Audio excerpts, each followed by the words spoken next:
जय माता दी। हरे कृष्ण। आप सभी का दिन शुभ हो। प्रिय भक्तजनों, चैत मास महात्म की आज की कथा में आप सबका बहुत बहुत स्वागत है। नवरात्रि शुरू होने से पहले तक आपने चैत मास महात्म में देवी भगवती और श्रीमद् भागवत की जो कथाएं सुनी थी, अब उन्हीं को हम आगे बढ़ाएंगे। लेकिन इस दौरान नवरात्रि के दिनों में हमारे चैनल पर चैत मास महात्म में भागवत की कथाएं सुनाई गई थी। अब आप आगे की कथाओं को सुनिएगा। आज दिनांक है 27 मार्च और दिन शुक्रवार है। आज चैत शुक्ल पक्ष की नौमी और दसवीं तिथि है। नौमी तिथि आज सुबह 10:07 तक रहेगी, बाद में दसवीं तिथि प्रारंभ होगी।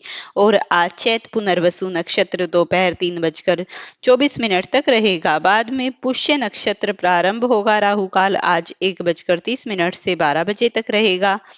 अगर आप रामनवमी मना रहे हैं या माँ सिद्धिदात्री की पूजा कर रहे हैं तो हमारी चैनल पर इन कथाओं को भी सुनिएगा। अब सुनिए आप घर में अंधन के भंडार भर देने वाली नित्य नेम में सीता माता की कथा और फिर आज का महात्म। सीता माता का हर रोज का नित्य नियम था कि वो प्रभु श्री राम को कथा सुनाया करती थी। को किसी काम के लिए बाहर जाना पड़ गया तो सीता माता कहने लगी कि प्रभु, मेरा तो 12 वर्ष का नित्य नेम है, अब मैं बाहर जाएंगे तो मैं कथा किसको सुनाऊंगी। श्री राम ने कहा, तुम कुएं की पाल पर जाकर बैठ जाओ, वहां औरतें पानी भरने आती हैं, उन्हें तुम अपनी कथा सुना देना। सीता माता कुएं की पाल पर जाकर बैठ जाती है। एक स्त्री आई, उसने रेशम की जरी साड़ी पहन रखी थी और सोने का घड़ा ले रखा था। सीता माता उसे देखकर कहती है, बहन, मेरा 12 वर्ष का नित्य नेम सुन लो। वह स्त्री बोली कि मैं तुम्हारा नित्य नेम सुनूंगी तो मुझे घर जाने में देर हो जाएगी और मेरी सास मुझसे लड़ेगी। उसने कहानी नहीं सुनी और वह ऐसे ही चली गई। उसकी रेशम जरी की साड़ी पट गई, सोने का घड़ा मिट्टी के घड़े में बदल गया। सास ने देखा तो पूछा कि यह किस दोस्त को अपने सर लेकर आई है। बहू ने कहा कि कुएं पर एक औरत बैठी थी, उसने कहानी सुनने के लिए कहा, लेकिन मैंने उसकी कहानी नहीं सुनी। उसी का यह परिणाम हुआ। बहू की बात सुनकर अगले दिन वही साड़ी और घड़ा लेकर सास कुएं की पाल पर गई। सास को वही माता सीता बैठी मिली और माता सीता ने कहा, बहन, मेरी कहानी सुन ले। सास बोली कि एक बार छोड़, मैं तो 4 बार कहानी सुन लूंगी। राम आए, लखन आए, देश के पुजारी आए, नित्य नेम का नेम लाए। राम आओ बैठो राम, तपी रसोई जियो राम, माखन मिश्री खाओ राम, दूध बतासे पायो राम, सूत के पल को माठो राम, साल दुसाला पाठो राम, साल दुसाला ओढ़ो राम, जब बोलूं तब राम ही राम, राम सवारे सबके काम, खाली घर भंडार बड़े भरेंगे, सबका बेड़ा पार करेंगे, जय श्री राम, जय श्री राम। सास बोली कि बहन, कहानी तो बहुत अच्छी लगी। कहानी सुनकर सास चली गई और उसकी साड़ी फिर से जरी की बन गई, मिट्टी का घड़ा फिर से सोने के घड़े में बदल गया। बहू कहने लगी, सासू माँ, आपने ये सब कैसे किया। सास ने कहा कि बहू, तू दोष लगा के आई थी और अब मैं दोष उतार कर आ रही हूँ। बहू ने फिर सास से पूछा कि कुएं वाली स्त्री कौन है। सास बोली कि वे सीता माता थी, वो पुराने को नया कर देती हैं, खाली घर के भंडार भर देती हैं, वह लक्ष्मी जी का वास घर में कर देती हैं, आदमी जो भी हो इच्छा उसे पूरी कर देती हैं। बहू बोली कि ऐसी कहानी मुझे भी सुना दो। सास बोली कि ठीक है, तुम भी सुनो। सास ने कहानी सुनानी प्रारंभ कर दी। राम आए, लखन आए, देश के पुजारी आए, नित्य नेम का नेम लाए। आओ राम, बैठो राम, तपी रसोई जियो राम, माखन मिश्री खाओ राम, दूध बतासे पायो राम, सूत के पल को बांटो राम, साल दुसाला पाठो राम, साल दुसाला ओढ़ो राम, जब बोलूं तब राम ही राम, राम सवारे सबके काम, खाली घर भंडार भरेंगे, सबका बेड़ा पार करेंगे, जय श्री राम, जय श्री राम, राम राम जय जय राम। कहानी सुनकर बहू बोली कि कहानी तो बहुत अच्छी लगी। सास ने कहा, ठीक है, इस कहानी को रोज कहा करेंगे।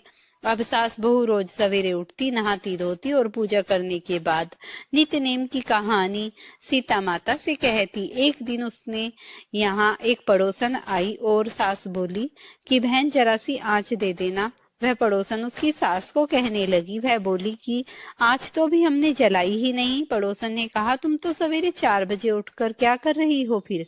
उन्होंने कहा कि सुबह उठकर हम पूजा करते हैं, फिर सीता माता की नित्य-नेम की कथा कहते हैं। पड़ोसन ने उसकी बात सुनकर फिर कहा कि सीता माता की कहानी कहने से तुम्हें क्या मिला? वो बोली कि इनकी कहानी कहने से घर में भंडार भर गए, सारे काम सिद्ध हो गए, मन की इच्छा पूरी हो गई। पड़ोसन कहती है, फिर तो ठीक है बहन, इस कथा को मैं भी कहूंगी। वह बोली, ठीक है, तुम भी इस कहानी को सुन लो। सास कहानी सुनाने लगी। आए राम लखन आए, देश के पुजारी आए, नित्य नेम का नेम लाओ, आओ राम बैठो राम, तपी रसोई जियो राम, माखन मिश्री खाओ राम, दूध बतासे पायो राम, सूत के पलको माठो राम, साल दुसाला पाठो राम, साल दुसाला ओढ़ो राम, जब बोलूं तब राम ही राम, राम सवारे सबके काम, खाली घर भंडार भरेंगे, सबका बेड़ा पार करेंगे, जय सिया राम, जय सिया राम, जय जय राम। सारी कहानी सुनने के बाद पड़ोसन कहने लगी, बहन कहानी तो बहुत अच्छी लगी। अब वह पड़ोसन भी नित्य-नेम सीता माता की कहानी कहने लगी। कहानी कहने से सीता माता ने पड़ोसन के घर में भी भंडार भर दिए। हे सीता माता, जैसे आपने उनके घर में भंडार भरे, वैसे भी आप हमारे घर के भंडार भरना। कहानी सुनने वाले और कहने वाले सबको सुखी रखना। प्रेम से बोलिए सीता मैया की जय। अब आप सुनिए आज का महात्म। भगवान नारायण से पूछो, हे वेदताओं में श्रेष्ठ भगवान, सर्वप्रथम लक्ष्मी जी की किस पूजा किसने की? इन देवी का कैसा स्वरूप है और किस मंत्र से इनकी पूजा होती है? आप मुझे इनका गुणगान सुनाने की कृपा करिए। और तब भगवान नारायण कहते हैं, प्राचीन समय की बात है, सृष्टि आदि में परमात्मा भगवान श्री कृष्ण के वाम भाग से रास मंडल में भगवती श्री राधा प्रकट हुई। उन परम सुंदरी श्री राधा के चारों ओर वट वृक्ष शोभा दे रहे थे। उनकी अवस्था ऐसी थी मानो 12 वर्ष देवी हो। निरंतर रहने वाला तरुण में उनकी शोभा बढ़ा रहा था और उनका दिव्य विग्रह ऐसा प्रकाशमान था मानो श्वेत चंपन का पुष्प हो। उन मनोहरिणी देवी के दर्शन परम सुखी बनाने वाले थे। उनका प्रसन्न सुमुख शरद पूर्णिमा की कोटि कोटि चंद्रमाओं की प्रभा से पूर्ण था। उनके विकसित नेत्रों के समान शरद काल के मध्याह्न कली कमलों की शोभा की भी छिप जाती थी। पार ब्रह्म परमात्मा भगवान श्री कृष्ण के साथ विराजमान रहने वाली वे देवी उनकी इच्छा के अनुसार 2 रूप हो गई। वर्ष तेज अवस्था, कांति, यश, वस्त्र, आभूषण, गुण, कृत्य, मुस्कान, अवलोकन, प्रेम तथा अनुनय, उनके यह सभी दिव्य गुण दोनों ही रूपों में समान थे। बाएं अंश से लक्ष्मी जी का प्रादुर्भाव हुआ और दाहिने अंश से श्री राधा जी ही विद्यमान रही। श्री राधा ने प्रथम परस्पर प्रभु द्विज भगवान श्री कृष्ण को पति रूप में स्वीकार कर लिया। भगवान का विग्रह अत्यंत कमनीय था। महालक्ष्मी जी ने श्री राधा के वर लेने के पश्चात उन्हीं को पति बनने की इच्छा प्रकट की। तब भगवान श्री कृष्ण उन्हें गौरव प्रदान करने विचार से स्वयं को रूपों में प्रकट हो गए। अपने दक्षिण अंश में वे 2 भुजाधारी श्री कृष्ण बने और बाएं अंश में चतुर्भुज श्री विष्णु रूप में परिणत हो गए। उन्होंने महालक्ष्मी जी को भगवान विष्णु की सेवा में समर्पित कर दिया। जो देवी अपनी स्नेह भरी दृष्टि से विश्व को निरंतर निरखती और लज्जित करती रहती है, वही अत्यंत गौरवान्वित होने के कारण महालक्ष्मी के नाम से प्रसिद्ध हुई। इस प्रकार 2 भुज भगवान श्री कृष्ण श्री राधा के प्राणपति बने और चतुर्भुज भगवान श्री विष्णु लक्ष्मी जी के शुद्ध सत्व स्वरूपा भगवती श्री राधा गोपी और गोपियों से आवंत होकर अत्यंत शोभा पाने लगी। फिर चतुर्भुज भगवान श्री विष्णु भगवती लक्ष्मी सहित वैकुंठ धाम को पधार गई है। भगवान श्री विष्णु और भगवान श्री कृष्ण दोनों परस्पर अंशों में एक समान ही थे। श्री कृष्ण दोनों समस्त अंशों में जैसे ही भगवती महालक्ष्मी योग सिद्धि के कारण नाना रूप में विराजमान हुई, वे परिपूर्णतम परम शुद्ध सत्व स्वरूप भगवती लक्ष्मी संपूर्ण सौभाग्यों से संपन्न होकर महालक्ष्मी के नाम से प्रसिद्ध हो वैकुंठ धाम में निवास करने लगी। प्रेम के कारण समस्त नारी समुदाय में वे प्रधान बन गई और इंद्र की संपत्ति के समान समुद्र विग्रह धारण करके देवी स्वर्ग लक्ष्मी के नाम से स्वर्ण में प्रसिद्ध हुई। पाताल में उनका नाम नाग लक्ष्मी और राजाओं के यहाँ राज्य लक्ष्मी, ग्रहों के यहाँ ग्रह लक्ष्मी के नाम से पूजित हुई। और यह सभी रूप इन महालक्ष्मी के एक अंश ही हैं। अपने पूर्ण रूप से तो यह नित्य वैकुंठ धाम से में ही विराजती थी। गृहस्थ के संपूर्ण मंगलों को प्रदान करने वाली संपत्ति स्वरूपा होकर विचरने लगी। गौओं में सुरभि रूप से और यज्ञों में दक्षिणा रूप से पधरी। क्षीर सागर में यह उनकी कन्या बनी है। कमलनियों के लिए श्री रूपा और चंद्रमा के लिए शोभा रूपा हुई। इन्हीं की कृपा से सूर्यमंडल शोभा पाने लगा। भूषण रत्न फल जल राजा रानी दिव्य नारी गृह संपूर्ण वस्त्र पवित्र स्थान देवताओं की प्रतिमा मंगल कलश माणिक्य मोतियों की सुंदर माला बहुमूल्य हीरे चंदन वृक्षों की सौम्य शाखा तथा नूतन मेघ, इन सभी वस्तुओं में भगवती श्री लक्ष्मी का ही अंश विद्यमान है। मुनि सबसे पहले भगवान नारायण ने वैकुंठ धाम में इन महालक्ष्मी की पूजा की और फिर दूसरी बार ब्रह्मा जी ने भक्ति पूर्वक इनका अर्चन किया। तृतीय श्रेणी के उपासक भगवान श्री शिव हैं। भगवान विष्णु ने क्षीर सागर में इनकी पूजा की। इनके बाद शंभु मनु मानवेद ऋषिवेश्वर मुनिंद्र सभ्य गृहस्थ इन लोगों ने जगत में इन महालक्ष्मी की उपासना की। गंधर्व और नागों ने पाताल लोक में इनका पूजन किया। भाद्रपद मास के शुक्ल अष्टमी के सुअवसर पर यह ब्रह्मा जी द्वारा सुपूजित हुई। नारद भाद्रपद मास के शुक्ल पक्ष में पूरे पक्ष तक त्रिलोकी में इनकी भक्ति पूजा होती है। चैत पोष तथा भाद्रपद मास के पवित्र मंगलवार को इनकी पूजा का महोत्सव होने लगा। विष्णु से सुपूजित होने के कारण त्रिलोकी ने इन सब लोगों को बड़ी भक्ति भाव से इनकी उपासना की। वर्ष के अंत में पोष की संक्रांति के अवसर पर मध्याह्न काल में मुनि ने मंगल कलश पर इनकी प्रतिमा का आवाहन करके इनकी पूजा की और इसके बाद वे महादेवी तीनों लोकों के लिए नित्य पूज्य हो गई। इंद्र इनके उपासक बने। राजा मंगल ने मंगला के रूप में इनकी उपासना की। तदंतर राजा केदार नील शुभ सुबल धुरु उत्तानपाद शुक्र बलि कश्यप दक्ष करदम विश्वासवान प्रियवंत चंद्रमा कुबेर वायु यम अग्नि और वरुण ने इनका उपासना की। इस प्रकार यह भगवती महालक्ष्मी सर्वस्त्र सब लोगों से सदा सुपूजित हुई। यह संपूर्ण ऐश्वर्यों की अधिष्ठात्री देवी हैं। इन्हें समस्त संपत्तियों की साक्षात श्री विग्रह कहा गया। नारद जी ने पूछा, भगवान श्री महालक्ष्मी भगवान नारायण की प्रिय होकर सदा वैकुंठ में ही विराजती हैं। उन सनातनी देवी को वैकुंठ की अधिष्ठात्री देवी कहा गया।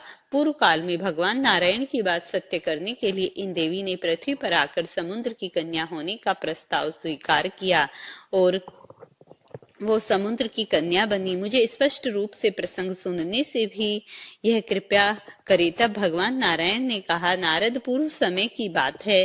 दुर्वासा ने श्राप से भगवती श्री इंद्र के पास चली गई। ऐसी स्थिति में देव समुदाय मृत्यु लोक में भटकने लगा।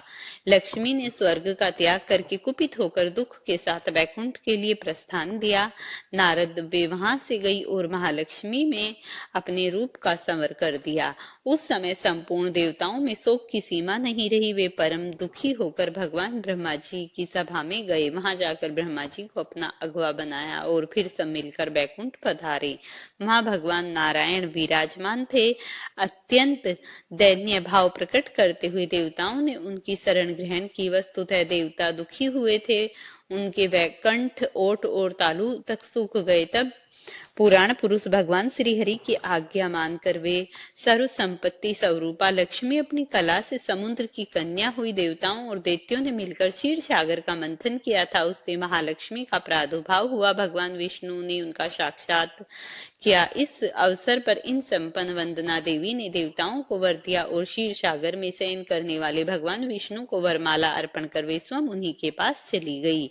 नारद उनकी कृपा से देवताओं और असुरों के हाथ में गया और पुण्य प्राप्त होगा। इसके बाद देवता उन्हें भली भांति पूजा करके निरापद होकर सर्वस्त्र आनंद करने लगे। ब्रह्मा जी ने पूछा, ब्रह्मनिष्ठ और तत्वज्ञ मुनिवर दुर्वासा ने कब, क्यों और किस अपराध के कारण इंद्र को श्राप दिया था, और देवताओं ने किस रूप से समुद्र का मंथन किया, किस स्रोत से प्रसन्न होकर देवी ने इंद्र को साक्षात दर्शन दिए, प्रभु इंद्र और दुर्वासा किस प्रकार का संवाद हुआ था, सब बताने की कृपा करे। भगवान नारायण कहते हैं, नारद प्राचीन काल में मुनि दुर्वासा वैकुंठ कैलाश शिखर पर जा रहे थे। इंद्र ने उन्हें देखा। मुनिवर का भ्राता तेज से प्रदीप्त हो रहा था। वे ऐसे जान पड़ रहे थे मानो ग्रीष्म काल के मध्याह्न कलिक सूर्य के सहस्त्रों प्रभाव से संपन्न हो। उनकी स्वच्छ जटाएं तपाए हुए सोने के समान चमक रही थी। वे श्वेत वर्ण का यज्ञोपवीत धारण किए हुए थे। उनके हाथों में मृगछम दंड और कमंडलू शोभा पा रहे थे। उनके ललाट पर महान उज्जवल तिलक चंद्रमा के समान जान पड़ता था। वेद वेदांत के परागामी असंख्य शिष्य उनके साथ विद्यमान थे। उन्हें देखकर इंद्र ने मस्तक झुकाकर प्रणाम किया। उनके शिष्यों को भक्ति पूर्वक प्रसन्नता के साथ इंद्र ने संतुष्ट किया। तब मुनि सहित मुनि दुर्वासा ने शुभ आशीर्वाद दिया और भगवान द्वारा परम मनोहर परिजात भी उन्हें समर्पित किया।